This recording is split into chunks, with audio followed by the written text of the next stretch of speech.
Hello everyone, my name is Mojtaba and I'm a PhD student in KLoven. In this presentation, I want to have a quick talk about a combination of two PhD projects on optimization and also investigation of biodegradation behavior of acetabular implants. There is nothing to disclose. As mentioned several times during this session, besides traditional ways of manufacturing implants, patient-specific 3D printed implants are gaining more and more attention recently in recent years. The type of implants on which we are working on are acetabular implants, and we are working on design optimization of these implants, indeed computational design optimization. And it contains optimizing mechanical stability, which is a project of a colleague of mine, and by considering the biodegradation behavior, which is my PhD projects. In a typical bone remodeling procedure, there is a cycle of bone resorption, reversal, and then converting again to bone formation, mineralization, and then again to the resting bone. And these cycles just goes repeatedly. The problem is there are some issues inside the workloads of the body that would cause some problems and causes some imbalance into these circles. One of these issues is underloading. Underloading causes bone resorption.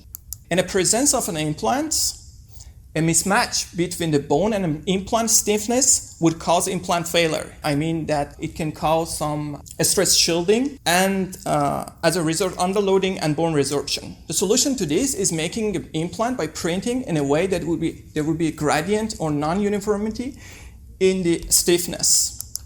There is another issue here. At the end of their lifetime, these implants should be replaced and restored.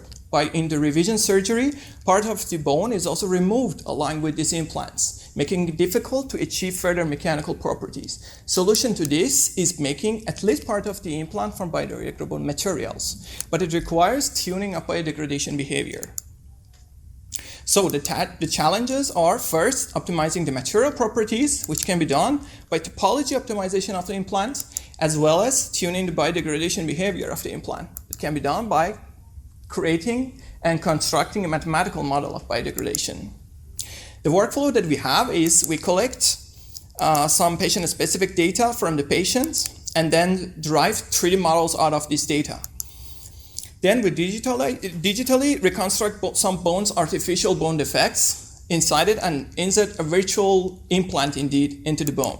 And then we create computational model of all of it and then we optimize it. In this optimization, the biodegradation simulations also comes into the game. And it contains creating a CAD model of the porous part of the implant, then creating a computational model out of it and simulating it and use it as an input to the optimization procedure. And then print the optimized implants. For the topology optimization, we have two patient-specific models, one with defect and one without. Indeed, one with implant and one without the implant. And the goal is maximizing the long-term mechanical stability or implant stability. In order to do this, we have a criterion here that is strain energy to density here, which is not very important. But the concept is we compare those two models, pathological and physiological models, to make them same by changing the properties, material properties of the implant. For the degradation, we construct a mathematical model, set of equations that can model biodegradation.